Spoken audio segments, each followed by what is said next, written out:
Selamat bergabung di acara Health Corner IMC bersama Rumah Sakit IMC Tangerang dan Tang Citizen dan Skandinavia Apartemen. Ya, pagi ini bersama saya Lili, saya akan menemani selama 30 menit ke depan untuk membahas seputar kesehatan. Kali ini saya tidak sendiri, saya ditemani oleh Mas Goping dari Tang City Mall. Selamat pagi Mas Goping. Pagi Mbak Lili, gimana kabarnya, sehat ya? Baik, Alhamdulillah Mas. Iya, sabar ya, ini ketemu lagi di hari Selasa ya dengan dokter yang kita udah pernah ketemu juga. Dan saya menyapa Tang Citizen, Skandis, dan juga IMC People nih ya. Hari ini kesempatan juga nih buat nanya-nanya tentang temanya apa nih hari ini Mbak Lili? Temanya yaitu adalah pengaruh PSBB ya kalau nggak salah ya, ya pengaruh PSBB terhadap psikologis anak homeschooling. Ya. Homeschooling. Okay. Nah Ya. di tengah-tengah kita sudah hadir ada apa aja nih? Ya. Untuk narasumber yang sudah hadir pada hari ini yang tidak asing lagi yaitu dengan Dr. Rosmalia Suparso SPKJ. Beliau adalah dokter spesialis kesehatan jiwa ya di Rumah Sakit IMC Tangerang. Selamat pagi dokter. Pagi Mbak Lili, hai Mas Kuping. Halo, ketemu hai, lagi nih dokter. Ketemu lagi. Seperti Alhamdulillah. bincang-bincang Yo. Nah sekarang temanya ini tentang pengaruh PSBB terhadap psikologis anak homeschooling nih dok Iya. nih. Jadi kan banyak banget nih masalah yang baru terutama bagi orang tua ya. Betul. Mengingat anaknya ini yang biasanya di luar, sekarang kebanyakan di rumah nih. Betul. Nah ini pasti bakalan timbul pertanyaan-pertanyaan nih bagi Tang Citizen, Skandis dan juga IMC People. Nah jadi kita kesempatan kali ini Mbak Lili ya, kita memberikan kesempatan kepada teman-teman nih yang mau bertanya langsung nih ya. Iya. Nah gitu, jadi sebelum ada yang tanya, mungkin kita duluan kali ya. Iya. Yang nanya Tapi ke dokter. sebelumnya kita Boleh. sampaikan dulu Mas ya. apa tuh? Bagi penanya yang terbaik akan mendapatkan souvenir dari Oh, Rumah Sakit asyik. IMC Tangerang. Yes, Asik. dan juga Juga Tang Tang City City Mall Mall, pastinya ya. pastinya. Jadi yang udah ngikutin kita dari minggu-minggu lalu nih, boleh nih ajak teman-temannya, karena kan hadiahnya menarik juga ya, souvenirnya Iya, ya. Kayak sangat gitu. menarik sekali. Yes, Ya, betul. Nah, Eh, sambil menunggu ya, betul. ada teman-teman yang nanya. Saya mau nanya duluan nih ke dokter. Ya, mangga. Boleh ya dok ya? Iya, silakan. Iya. Ini kayaknya dokter sehat banget nih. Alhamdulillah. Nah, kira-kira nih dok ya, sejauh mana sih peran orang tua dalam memberikan asuhan kepada anak agar bisa menciptakan ikatan yang lebih akrab nih dok, selama semua orang sama-sama di rumah? Ya. Gimana nih? Jadi betul tadi bahwa masa pandemi ini kurang lebih kita sudah lalui selama 3 bulan. Anak-anak dan orang tuanya sudah berada di rumah relatif kurang lebih juga 3 bulan. Ya. Yang mereka tadinya sekolah, setiap hari berangkat ke sekolah, hari Senin sampai hari Jumat atau Sabtu, tiba-tiba full, ya, seminggu penuh harus di rumah. Tentu banyak sekali perubahan yang terjadi. Ya. Saya sebagai psikiater antara lain melihat dari sudut pandang ilmu saya, ilmu psikiatri. Ada penelitian di luar negeri ya, di Italia dan Spain mengatakan bahwa ada perubahan pada anak-anak ya, sebesar 77% mereka mengalami difficulties ya, of concentration, gangguan konsentrasi. Kemudian ada yang namanya nervousness sebesar 33%, kemudian alertness, restlessness, kegelisahan sebesar kurang lebih 39% dari 100% 100 anak yang diperiksa. Juga ada irritability sama gangguan-gangguan lainnya. Nah, itu menuju ke arah gangguan psikiatri sesungguhnya apabila tidak ditata laksanakan dengan benar. Antara lain gangguan psikiatri seperti yang terjadi pada orang dewasa. Misalnya gangguan yang disebut anxiety atau kecemasan, atau bahkan bisa terjadi yang namanya gejala depresi. Tetapi tentu signs and symptoms-nya, tanda dan gejalanya berbeda dengan symptoms atau signs pada orang dewasa, walaupun nanti mereka bisa mengarah ke situ. Nah, itu yang harus kita waspadai, ya, karena ada perubahan kebiasaan, perubahan jam kegiatan. Tadinya mereka kurang lebih dari jam 7 sampai jam 12 berada di sekolah, sekarang 24 jam relatif ada di rumah terus-menerus. Betul. Ya. Bahkan mungkin waktu belajar malah lebih banyak ya sekarang. Ya. Karena kita tahu bahwa guru-guru juga kan memberikan tugas ya dari sekolah untuk anak mengerjakan di rumah. Belum lagi orang tua terutama ibu kan, di mana dia ada pekerjaan juga rumah. Jadi double fungsi. Sebetulnya yang kena dampak juga bukan anaknya juga, tapi ibunya juga. Ibu merasa tentang aduh berat banget nih, belum selesai gosok, sudah belum harus selesai nyuci. Tapi anak harus ngumpulin misalkan tugas jam 10 pagi atau jam 8 pagi, itu kan waktu-waktu yang sangat rentan orang pada ke pasar dan lain-lain ya. Nah, itu tadi tepat sekali ya, jadi fungsi ibu sekarang waduh ya, bukan lagi bukan double, mungkin multifungsi ya. Betul. Ada yang bertanya nih dok. Dok, bagaimana kalau anak cemas dan ditakuti dari info COVID yang berlebihan? Nah ini pertanyaannya dari @nopi 2511 ya. Terima kasih Mbak Nopi, Mbak atau Mas itu? Kayaknya Mbak Nopi ya. Ya, pertanyaannya bagus sekali. Anak yang cemas dan takut terhadap info-info yang diterimanya, baik melalui media massa ataupun langsung dari orang-orang di sekitarnya. Nah, yang pertama tentu kita harus pertama menenangkan si anak dulu, memberikan informasi bahwa itu memang sedang terjadi saat ini, ada suatu gejala penyakit yang namanya corona atau COVID-19 itu, dan ibu atau orang tua boleh memberikan informasi sesuai dengan umur si anak tentang penyakit itu. Kemudian si ibu setelah memberikan informasi yang sesuai dengan umurnya tadi, mengatakan kepada si anak, kita harus pertama harus membatasi informasi yang kita terima. Tidak semua informasi yang ada itu kita ikutin semua. Kita selektif, disaring. Kemudian kita pilih-pilih mana informasi yang harus kita dengarkan, kita cermati, atau mana informasi yang harus kita delete atau kita lewatkan saja. Dan kemudian informasi yang diberikan dari orang tua, tentunya dari orang tua dong informasinya, walaupun melalui televisi dan lain sebagainya, ya kita seleksi tadi, ya informasi yang akurat mungkin yang kita boleh terimakan ke anak kita. Ya, jadi kita batasi, kemudian selektif, dan informasi yang benar yang sampai ke anak kita. Ya, nah, di samping tentu si anak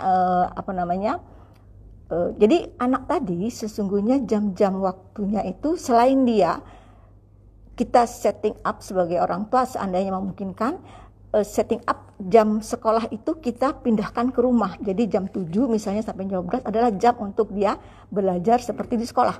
Jadi kalau bisa di set up rumahnya, di ruangannya disediakan meja kursi untuk dia belajar seperti di sekolah, karena mereka kan diberikan homework, pekerjaan rumah. Nah, dia bisa mengerjakan pekerjaan sekolahnya seperti di pekerjaan sekolah seperti di sekolahnya, tetapi situasinya di rumah dan orang tua sebagai pembimbing. Nah, kemudian di luar waktu itu ya seperti biasanya lah, bagaimana kegiatan seorang anak di rumah ketika berinteraksi dengan orang tua dan lain sebagainya. Dan terutama karena banyak waktu di rumah, karena stay at home, tidak boleh keluar rumah, mungkin kita memberikan kesibukan, kegiatan yang produktif, aktif dan produktif, walaupun mungkin bentuknya, karena anak-anak kan itunya adalah playing is learning, playing is study, tetap intinya adalah playing, bermain, tapi sesungguhnya mereka sambil belajar. Jadi orang tua tugasnya menciptakan permainan-permainan yang mengasihkan tetapi produktif, disesuaikan dengan situasi kondisi rumah mereka masing-masing. Kemampuan orang tua bagaimana menyediakan, apakah misalnya mereka diberi berkegiatan sesudah selesai pekerjaan-pekerjaan sekolah tadi yang dipindahkan ke rumah, dan ayahnya seandainya ayahnya juga work from home, selesai tugas-tugas ayahnya, mereka menciptakan kegiatan yang misalnya contohnya kalau ada halahan berkebun, ya kalau tidak ada kebun ya di pot mungkin, kalau tidak ada pot mungkin yang apa, yang pakai air itu apa namanya itu, tanaman apa itu? Hidroponik. Hidroponik. Jadi bisa bermacam-macam cara. Lagi yang ngetren. Ya. Kemudian anak wanita, ibunya bisa mengajak mungkin, yuk kita bikin makanan apa? Untuk kita makan nanti siang atau nanti sore atau nanti malam, kita bikin nasi goreng istimewa dan lain sebagainya. Dan juga bisa anak-anak diajak atau membuat kue, apalagi ketika kemarin mau lebaran, boleh anak-anak diajak sambil bagaimana membuat kue, misalnya kue apa? ya dan lain sebagainya. Kalau Betawi kue apa biasanya itu? Ya. Yang di Tangerang ini apa?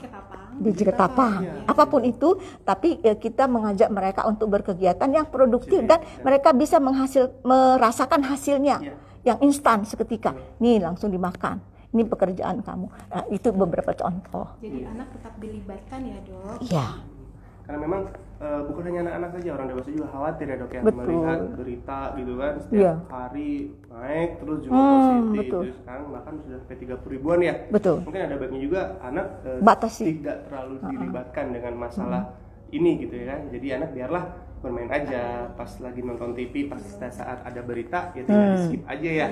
Jadi tidak perlu diperankan untuk tahu karena anak juga belum ngerti ya COVID itu apa sih gitu, apalagi anak baru anak kelas 1 SD mungkin dan lain-lain. Jadi ya udahlah cukup dewasa aja nih yang dikonsumsi tentang informasi peningkatan COVID-19 ini. Jadi batasi informasi yang diterima, seleksi informasi yang diterima dan informasinya akurat. Jangan informasi yang katakanlah tadi menakut-nakuti, melebih-lebihkan dan lain sebagainya. Ada lagi pertanyaan? Nah, di hari yang sangat luar biasa juga nih, karena kita baru banget nih ada Skandinavia Apartemen kan. Jadi silakan nih teman-teman Skandis nih yang mau tanya bisa langsung ke sini. Jadi nanti ada hadiah menarik ya kan. Nah, itu ada lagi nih dari Madelina Jessica. Apakah anak yang terus-menerus di rumah akan menjadi agorafobia? Wah, mantap ini. Dan bagaimana cara mengatasi fobia tersebut? Apakah setelah PSBB kondisi tersebut bisa jadi normal lagi? Agorafobia itu apa? Agorafobia itu apa? Fobia takut berlebihan. Terhadap kondisi saat ini, Dok. Iya, dan bagaimana cara mengatasi fobia tersebut? Iya. Jadi itu sesungguhnya adalah suatu penyakit, ya. Oh, ini penyakit ada. Iya, untuk menjadi sakit tentu ada syaratnya. Tidak begitu mudah seseorang tiba-tiba menjadi sakit. Apakah agorafobia, apakah depresi atau penyakit-penyakit mental lainnya. Itu termasuk penyakit yang cukup berat ya. Ya. Jadi memang andai seorang anak yang tidak diajak berkegiatan, tidak berinteraksi, dibiarkan sendiri terus ya di kamarnya, mengurung diri ya, kemungkinan dia akan mengalami gangguan-gangguan. Apakah akan menjadi agorafobia itu tentu akan tergantung beberapa faktor. Ya, untuk menjadi sakit berat itu kan sakit berat itu ya, ketakutan terhadap agorafobia. Itu kondisi saat ini ya, katakanlah kondisi keramaian seperti sekarang. Yang mengidap misalkan takut ruangan gelap itu termasuk agorafobia juga ya? Iya. Fobia itu bermacam-macam. Ada takut ketinggian, ada takut keramaian, ada takut air, ada takut kegelapan. Nah, itu salah satu jenis penyakit. Bahwa sampai takut makan nasi itu ada juga yang kayak ada gitu juga ya. Nasi itu bayangannya apa gitu. Iya. Jadi dia tuh makan roti. Saya pernah dengar kayak gitu. Ya, serius. Itu berarti termasuk agorafobia juga ya, Dok ya? Bukan. Fobia nasi. Oh, ya, fobia nasi. Nasi fobia. Oh, gitu. Oh, sangufobia. Iya. Kemudian tadi apa lanjutannya? Ada lanjutan lagi. Bawahnya apa? Bawahnya? Dan bagaimana cara mengatasi fobia tersebut? Ya, kalau memang sudah menjadi suatu fobia, tentu harus dilibatkan pakar kesehatan, apakah seorang psikiater, psikolog atau dokter lain ya. Kalau sudah suatu penyakit ya. Iya. Mengatasi kejenuhan pada anak yang homeschooling. Oh, ini pertanyaan baru nih, Dok nih. Dari @laila Tilela 96. Nah, semoga yang tadi udah terjawab ya. Iya. Nah, ini ada lagi nih. Bagaimana mengatasi kejenuhan pada anak yang homeschooling? Kadang kita sebagai guru juga bingung hal apa lagi yang bisa bikin anak semangat belajarnya. Oh, ini kondisinya guru nih, tapi punya anak juga. Iya. Masa guru nggak boleh punya anak? Iya. Guru kondisinya juga di rumah juga. Iya. Gimana? Jadi ideal lah kalau kita mau mengatakan hal-hal yang idealis ya. Nah, sesungguhnya seorang orang tua atau yang merangkap sebagai guru juga membuat rencana. Kalau kita kan rencana kerja. Apakah rencana sehari, kegiatan sehari atau per minggu. Nah, itu dibicarakan bersama orang tua dengan anak-anaknya. Nah, kita minggu ini kita berencana akan melaksanakan kegiatan apa saja. Ya, di samping kegiatan rutin kita, katakanlah belajar tadi membuat PR dari jam sekian sampai jam sekian, kemudian berkegiatan yang lain-lain. Di samping kegiatan merawat diri kan, mandi berapa kali sehari, 2 kali sehari ya misalnya, makan berapa kali sehari, 3 kali sehari, snack 2 kali dan lain sebagainya ya. Anak-anak diberikan gambaran rencana-rencana kita untuk sehari ini apa saja, besok dan seterusnya, sehingga anak-anak apabila misalnya akhir pekan nanti kita akan jalan-jalan yuk, kita berkemah tapi di halaman. Ya, kalau punya halaman kita buat kemah ya, pura-pura kita berkemah tapi hari Sabtu saja. Nah, sebelumnya kita berkegiatan misalnya apa tadi, memelihara apa, yang senang memelihara ternak, kucing, ayam dan lain sebagainya, anjing ya. Nah, kita berkegiatan seperti itu memerlukan ayam, anjing, kucing harus diberi makan, dimandikan dan lain sebagainya. Itu adalah suatu kegiatan kan. Banyak waktu yang dibutuhkan untuk itu. Nah, itu semua membuat anak menjadi sibuk yang kalau bisa produktif. Nah, dengan demikian kalau kita membuat rencana kegiatan untuk apakah sehari, 2 hari atau seminggu langsung, membuat anak itu bersemangat untuk nanti kita akhir pekan akan begini-begini rencana. Hari Jumat kita akan sholat berjamaah di rumah. Misalnya agama Islam. Yang agama non Muslim, agama Kristen, hari Minggu kita streaming dari TVRI. Ada ya? Nah, kita jam 10 kita dengan buka TVRI, kita akan berdoa bersama dari gereja apa itu ya, ada. Jadi pertama kita buat rencana kegiatan dan dibicarakan dengan anak-anak semua, dan kita mendapatkan input dari mereka.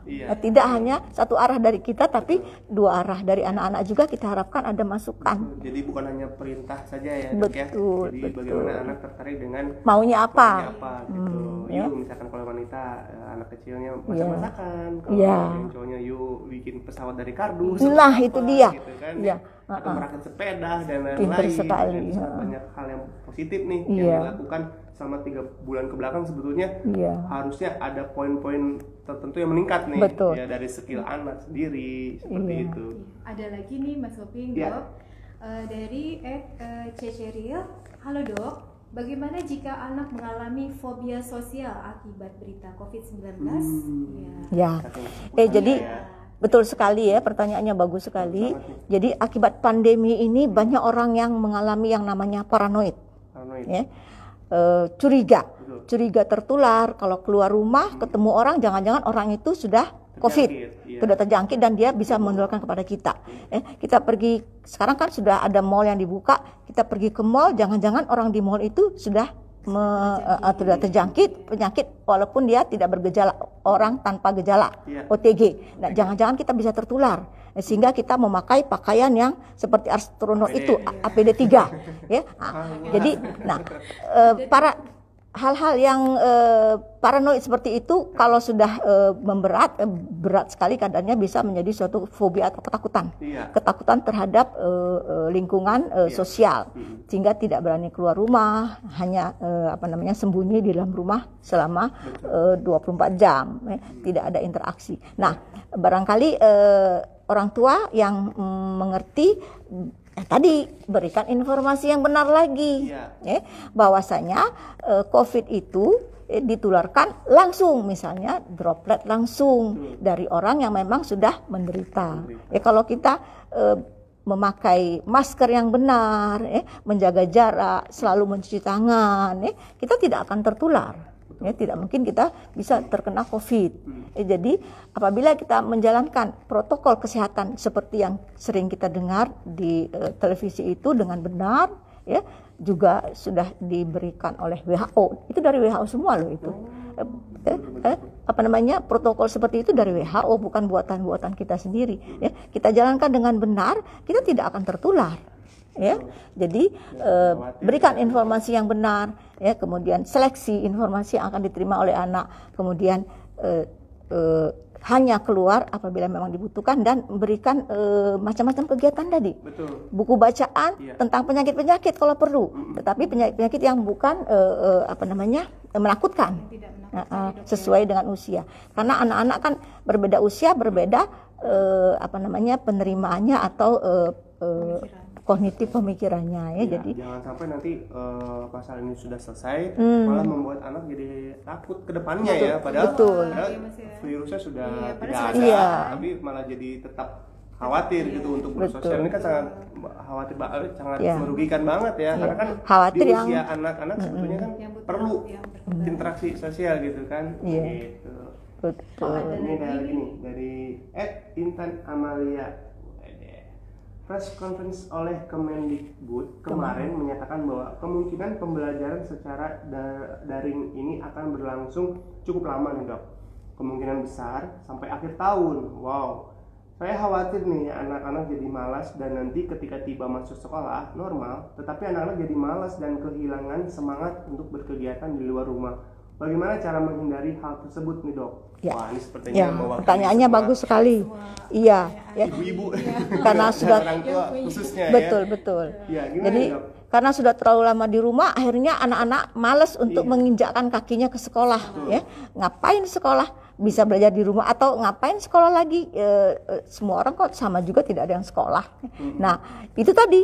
Jadi pertama kita buat rencana kegiatan bahwa belajar di rumah pun selama ini bermanfaat seperti kita belajar di sekolah. Tetapi karena kondisi sudah memungkinkan untuk kita belajar di tempat yang sebenarnya, kita harus pindah. Tidak mungkin belajar di rumah karena di sekolah ada guru. Dan peran guru itu sebenarnya ya digantikan oleh orang tua. Jadi orang tua kan menjadi bebannya tentu berlebihan ya. Sedangkan sudah ada fungsi orang guru yang akan. Nah, kemudian tadi anak-anak walaupun di rumah kita berikan kesempatan dia berinteraksi dengan teman-temannya melalui gadget kah atau melalui alat IT ya. Jadi jangan tutup hubungan pertemanan dengan teman-temannya. Kita berikan kesempatan untuk anak-anak kita tetap bersosialisasi, berinteraksi dengan teman-teman peer groupnya, apalagi kalau kalau 2-7 tahun kan mereka sudah masuk TK, 7-12 tahun sudah masuk kelas SD, kelas 1 sampai kelas 6, dan mereka sudah ada peer group, sudah ada teman-teman yang sehari-hari mereka anggap harus berjumpa, harus berinteraksi. Nah, kita berikan kesempatan kepada mereka melalui IT alat ya. Jangan mereka hanya bergaul di rumah dengan orang tuanya semata. Jadi mereka berinteraksi. Nah, ketika sekolah sudah dibuka, mereka tidak akan melalui gadget lagi berinteraksi dengan teman-temannya, tapi akan langsung berjumpa face to face. Juga dengan guru-gurunya. Nah, dan anak-anak itu tergantung fase stadiumnya. Menurut Piaget kan ada fase-fase tahap-tahapan. Misalnya ketika dia sudah fase inisiatif ya, dia sudah punya atau fase industri ya, yang lebih tua lagi, mereka sudah punya impian-impian atau cita-cita atau keinginan-keinginan tertentu. Nah, itu yang kita jadikan alasan memacu dia untuk mewujudkan keinginan atau harapan-harapan dia ke depannya. Misalnya, kalau sudah gede mau jadi apa? Saya mau jadi apa? Dokter. Nah, tentu harus belajar, tidak mungkin belajar di rumah terus-terusan. Misalnya atau menjadi apa lagi? Astronot atau whatever, jadi guru. Biasanya anak sekolah kan senang jadi bapak guru, jadi guru TK dan lain sebagainya. Tidak mungkin dicapai kalau hanya sekolah di rumah saja. Tentu dia harus sekolah. Si anak tuh malah jadi rindu sekolah. Nah, itu dia. Itu gimana tuh ya kan, selain biar semangat lagi dong untuk kembali lagi setelah selesai di masa pandemi, lagi semangat lagi ke sekolah lagi. Betul. Karena masalah ini juga pasti termasuk kita yang udah dewasa juga, sering yang apalagi yang dirumahkan, tidak kerja kan, malah jadi ketagihan. Kita munculkan hal-hal yang menyenangkan di sekolah. Apa saja hal-hal yang menyenangkan di sekolah? Kita tanya kepada anak-anak kita. Kamu sekolah itu senangnya ngapain? Jajan dengan teman-teman, ada kantin yang langganan mereka, apalagi jumpa dengan bu guru, pak guru, mungkin olahraga, kegiatan-kegiatan yang selama ini dia senangi tapi selama pandemi hilang. Jadi kita munculkan hal-hal yang menyenangkan dia, sehingga dia membuat dia rindu untuk ke sekolah lagi. Rindu itu berat ya? Iya. Itu berat, Mas. Jadi kita munculkan aspek-aspek positif yang akan didapatnya apabila dia bersekolah. di sekolah mereka masing-masing. Jadi keuntungan-keuntungan apa yang didapat itu yang barangkali kita tampilkan. Yang kita ambil di depannya. Iya. Nah, Citizens dan YMC People, silakan kalau ada yang mau tanya lagi. Sebelum ada yang bertanya, nah saya mau bertanya lagi nih dok. Yeah. Nah, kira-kira ketika mendapat laporan dari guru sekolah tentang perilaku anak kita, sebagai orang tua harus bersiap bagaimana dok? Ya. Jadi ini misalnya homeschooling udah selesai nih, ya. nilai-nilai kan udah di store nih, guru tugas-tugas, ternyata dapatnya sekian, padahal sih yang ngerti mamanya ya. Berarti yang salah mamanya itu. Iya, ya tentu sebagai orang tua kita harus membicarakan dengan guru, ya, guru kelas, wali kelasnya pertama, kemudian apabila memang diperlukan dengan apa BP. BP, ada guru BP kan? Ada. Nah, kita minta informasi dari guru BP tentang situasi anak kita ketika dia bersekolah, apa yang sesungguhnya dilakukan oleh anak kita di sekolah. Apakah misalnya ada hal-hal yang ternyata tidak terjadi di rumah. Ya, misalnya ternyata di sekolah dia tidak menyimak pelajaran, tetapi hanya misalnya ngantuk-ngantukan saja. Nah, apakah ada alasan yang menyebabkannya, misalnya dia terlalu banyak main games di rumah sehingga kita waktu belajar dia ngantuk-ngantuk dan tidak memperhatikan pelajaran, atau ada sesuatu yang barangkali tidak menyenangkannya, misalnya gurunya itu ternyata kurang bersahabat, atau mata pelajarannya sendiri barangkali dia tidak sukai, misalnya matematika. Nah, rata anak kan tidak begitu suka. Nah, itu barangkali yang akan kita carikan solusinya. Apakah perlu misalnya ada jam pelajaran tambahan kalau memang itu dibutuhkan misalnya, atau ada hal-hal lain, misalnya ada kegiatan-kegiatan lain anaknya yang di rumah yang tidak diketahui oleh orang tuanya, ternyata misalnya. Iya. Itu salah satu juga nih dok. Jadi anak kan sebetulnya pengalihan rasa jenuh itu kan ke gadget nih. Iya, betul sekali. Ya. Nah, baik nggak sih sebagai orang tua nih kita tegas nih kepada anak. Iya. Kadang kan misalkan anak rewel bakatnya, dikit-dikit gadget, gadget, jenuh belajar gadget sampai berjam-jam. Kalau misalkan orang tua secara tegas misalkan nggak boleh anak, membiarkan anak itu sampai nangis gitu kan, sampai ketak gitu, dibiarkan aja, itu bagaimana itu dok? Iya. Baik nggak tuh? Jadi tergantung dulu ya. Saya mendengar kalau tidak salah di luar negeri ya Pak ya, gadget itu hanya boleh diberikan pada anak di atas umur 12 tahun. Nah, misalnya ya kalau tidak salah. 12 tahun. Kalau belum 12 tahun orang tuanya walaupun mampu membelikan tidak akan diberikan, katanya dari tokonya itu nggak akan ngasih. Karena peraturan mengatakan gadget hanya boleh untuk anak di atas 12 tahun. Satu, ya, sehingga kemungkinan dia teradiksi kepada gadget itu kita kurangi. Kemudian memang salah satu penghindaran kejenuhan, kebosanan adalah bermain games di gadget. Karena dia tidak bisa keluar kan. Nah, barangkali kita batasi. Nah, pakar ilmu IT mengatakan katanya sih boleh dalam 24 jam itu hanya 2-3 jam. Ada yang mengatakan begitu teorinya. Teorinya begitu. Tetapi untuk para pekerja kantoran yang sehari-hari memang bekerja dengan gadget ya, dikatakan bahwasanya ada teori yang istilahnya itu rumusnya itu 20-20-20.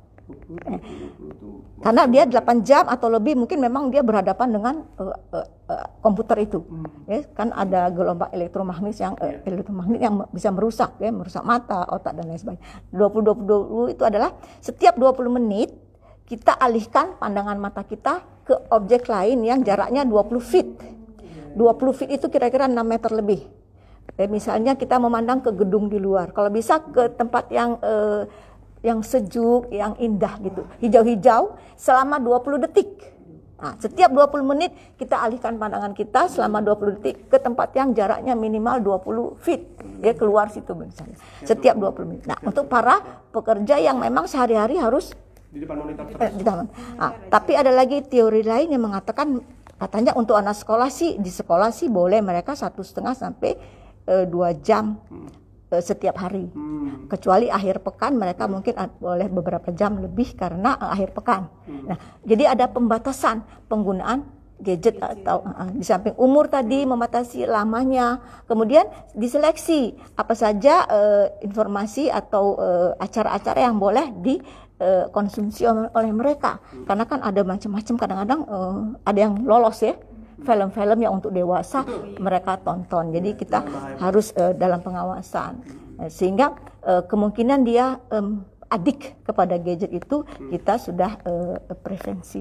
Jadi baiknya kalau misalkan orang tua sudah menghadapi anak nih yang terlanjur memang sudah habit banget nih gadget, mungkin bisa dibatasi ya, dok, yang tadi dokter bilang barangkali kan 2-3 jam, ilmuwan mengatakan seperti itu. Mungkin nggak, maksudnya itu nggak juga 2 jam 3 jam ya, atau mungkin kita siang bisa diatur siang jam 12 1 jam ya. Nah, kayak minum obat gitu. Betul. Ya, dok ya, siang 1 jam, ntar sore 1 jam, malam 1 jam. Itu untuk langkah awal ya, untuk supaya dan anak tidak di antara waktu-waktu itu kita isi dengan tadi kegiatan bersama, kegiatan rekreasi, apakah berkemping di depan rumah, apakah berkebun, atau buat mobil-mobilan dari rodanya dari jeruk Bali kan ada kan, rodanya dari jeruk Bali bapaknya bikin kan, iya kan. Iya. Di samping kegiatan-kegiatan lain yang kita sudah planning, kita bicarakan dengan anak tadi kalau bisa ya. Di luar negeri bisa ya, umur 12 tahun tidak diizinkan memiliki gadget, itu sangat setuju banget ya, karena sebetulnya itu orang tua juga sih berperan. Karena di sekolah sendiri kan bahkan ya ada yang malah lomba-lombaan gitu loh, anak saya handphonenya apa, aduh itu orang tua juga sih jadinya ya, nggak bisa di Indonesia nggak seperti itu. Ada ini dok, ya mas. Sedikit saya tambahkan tentang tadi ada pertanyaan sebelumnya dari Mas itu ya, Mas Eka, disiplin. Bagaimana sih tentang disiplin pada anak-anak? Kapan kita boleh memberikan yang namanya disiplin kepada anak-anak kita? Sesungguhnya disiplin itu boleh kita sudah mulai terapkan dini kepada anak-anak kita. Contohnya toilet training, pelajaran buang air kecil, buang air besar kepada anak-anak kita umur 1,5 tahun sampai 2,5 tahun atau 3 tahun. Nah, itu sebenarnya adalah pembelajaran tentang disiplin, bahwa anak tidak lagi ngompol pipis di popo atau di pampersnya, tapi di kamar mandi, di toiletnya, atau mula-mula pispot, kalau masih kecil pispot, setelah mampu baru di toiletnya kecil, baru toilet besar. Itu adalah suatu latihan kedisiplinan. Kemudian juga anak kan diajar untuk makan 3 kali sehari, ada waktu-waktunya, 7 pagi, 12, 7 malam. Nah, itu adalah latihan kedisiplinan sesungguhnya. Nah, kemudian belajar demikian juga. Nah, jadi sesungguhnya disiplin itu sudah bisa diberikan oleh orang tua mulai dari anak-anak fase awal sekalipun. Nah, kemudian yang hebatnya lagi ya, kita di Indonesia ini tidak terlalu mengajarkan bagaimana cara kita misalnya berbudaya, antri. Kalau kita pergi keluar ya, kita masuk ke bank ya, itu sudah langsung antri. Kita naik bis, naik kereta api, itu sudah langsung antri. Nggak ada yang desek-desekan, potong-potongan, salip-salipan. Nah, mereka kalau ada yang tidak sesuai antriannya, mereka akan terkaget-kaget, ini manusia planet dari mana. Nah, mereka heran, di luar negeri begitu. Tapi di Indonesia nggak ada begitu. Anak-anak tidak diajar untuk berbudaya antri di mana-mana. Satu, budaya antri dari kecil. Latihlah anak-anak kita untuk berbudaya antri. Kedua, membuang sampah. Ya, membuang sampah, sungai adalah tempat sampah yang terbesar. Padahal sungai bukan tempat sampah. Ya, buanglah sampah pada tempatnya dimanapun kita berada. Nanti kalau keluar negeri lagi kita buang sampah, lagi jalan di atas di dalam mobil, lagi ngebut di jalan tol, mobilnya hebat tapi keluar sampah dari mobilnya sangat-sangat tidak terpuji. Kita tanya siapa sih orang tuanya, apa tidak diajarkan buanglah sampah pada tempatnya. Nah, ketiga, ini lagi ingin saya sampaikan mumpung kesempatan ini. Anak-anak kita sejak usia dini latihlah untuk tidak menegur orang yang tidak dikenalnya. Don't talk to the stranger. Itu sudah satu pemeo di luar negeri sudah ditanamkan sejak anak-anak kecil. Don't talk to the stranger. Jangan pernah ngomong kepada orang yang tidak kamu kenal. Karena begitu kita terbuka peluang untuk berbicara dengan orang yang tidak dikenal, akan bisa masuk hal-hal yang kemungkinan merugikan si anak. Ya, kan ada kan di sana kan, don't talk to the stranger. Oh, I am John. Now I'm not a stranger lagi katanya. Oh tidak, tetap stranger dia. Saya tidak kenal kamu walaupun John atau siapapun. Jadi tidak pernah bercakap dengan orang yang tidak kita kenal, itu sudah satu bentuk pertahanan diri bagi anak-anak kita untuk tidak mendapatkan misalnya terjadi hal-hal yang tidak kita inginkan. Ya. Jadi ada beberapa hal yang barangkali sejak kecil kita sudah berikan kepada anak-anak kita. Jangan buang sampah sembarangan kecuali di tempatnya. Biasakanlah budaya antri dimanapun. Ya, naik kereta api, naik bis, masuk sekolah. Kan guru-guru di kelas kalau masuk kelas kan satu-satu antri. Nah itu teruskan. Di luar sekolah pun begitu. Kemudian jangan pernah berbicara dengan orang yang tidak dikenal. Ketika menunggu jemputan dari orang tuanya, ada yang nanya, ada yang lewat. Jangan pernah mau. Nah itu akan menjaga anak kita dari perbuatan-perbuatan yang mungkin akan merugikan dia. Don't talk to the stranger. Selain anak disiplin juga peran orang tua juga betul harus mencontohkan juga. Nah gitu kan. itu dia role model. Minta susu, ma susu, sabar, sabar. Harus sabar ya nak, gitu kan kayak gitu ya. Jadi orang itu juga mencontoh. Iya. Saat naik mobil sama anaknya nyerobot kamera, lo papa nyerobot kamera. Lo itu kan yang baik. Jadi malu ya. Harus ada keseimbangan antara orang tua dan anak gitu kan. Iya. Okay. Ada lagi nih Mas. Ini pertanyaan terakhir nih. Ya. Pertanyaan terakhir ya dari @revanryan_9. Dok, bagaimana tanggapan dokter terhadap new normal ini? Apakah kita sudah siap? Dan bagaimana membatasi aktivitas anak dalam mewaspadai COVID-19, Dok? Ya. Kita siapkan nih dengan new normal ini. Iya. Ya. Jadi new normal ya. Menurut WHO ada persyaratannya. Ya, antara lain selama 2 minggu ada penurunan kasus sebanyak 50%. Grafiknya turun terus. Ya. Apakah pasien ODP, PDP atau pasien meninggal? Ada penurunan yang betul-betul saya baca tuh 50%. Kalau saya tidak salah ada dari WHO. World Health Organization ya, ada persyaratannya untuk yang namanya fase new normal. Nah, kalau sudah terpenuhi fase semua persyaratan dari WHO itu, baru kita bisa masuk ke alam new normal. Kalau belum memenuhi syarat, jangan buru-buru. Saya mendengar dari Ketua Ikatan Dokter Anak Indonesia mengatakan, jangan pernah membiarkan anak-anak kita masuk sekolah kalau belum aman. Saya tidak ingin anak di Indonesia tertular COVID. Ketua Ikatan Dokter Anak Indonesia. Ya.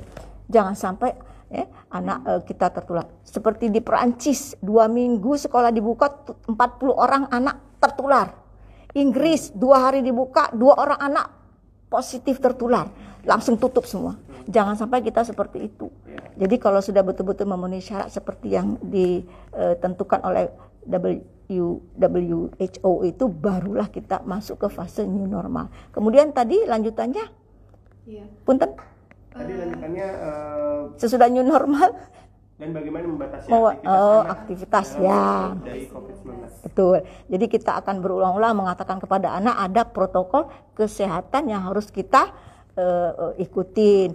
Selalu memakai masker untuk mungkin seterusnya kita akan memakai masker ya, kemudian mencuci tangan, berjarak dengan teman-teman kita ya. Itu senantiasa harus kita ikuti terus ya. Kalau kita mengikuti semua protokol kesehatan itu, insya Allah kita tidak akan tertular, ya kan? Ya. Mengikuti protokol yang sudah tentukan.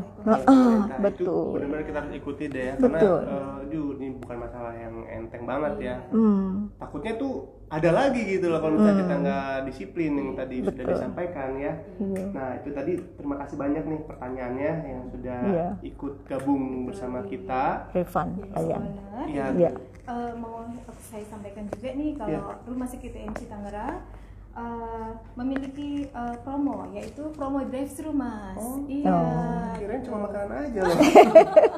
Jadi gimana nih proses drive-thru tuh kayak gimana? Jadi promo drive-thru PCR swab test seharga 1.250.000 dan rapid test seharga 275.000 dari Senin sampai setiap hari terkecuali hari libur nasional ya Mas ya. Gitu. Ya, jadi hebat banget betul ya. mulai pukul 9 sampai pukul 12.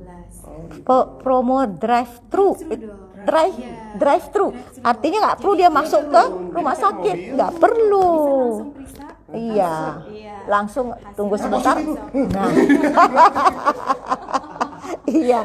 Jadi seperti di salah satu itu ya, salah satu tempat makanan ayam goreng itu ya, drive-thru saja. Ya, ini bukan ambil ayam, tapi Bukan, yang diambil ambil, DNA-nya buat diperiksa. Iya. Gitu Mas ya.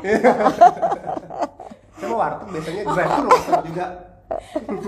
Ya, terus ada lagi nih untuk promo MC telekonsultasi. Ya, jadi bisa konsultasikan masalah kesehatan Anda bersama dokter spesialis kami. Nah, jadi kesehatan tetap terjaga walau di rumah aja. Ya. Jadi telekonsultasi itu pasien tidak perlu datang ya, Tidak Mbak perlu Dwi datang, ya, Mbak. cukup di rumah saja. Tatap Tapi muka bisa. online atau Iya. telepon? Langsung tatap muka. Oh, tatap muka video call ya, Iya, langsung. video call. Kalau bisa. Nah, jadi bisa menunjukkan dok kalau sakit ini apa? Oh, cuma sering angkat jamu. Gitu ya. Oke.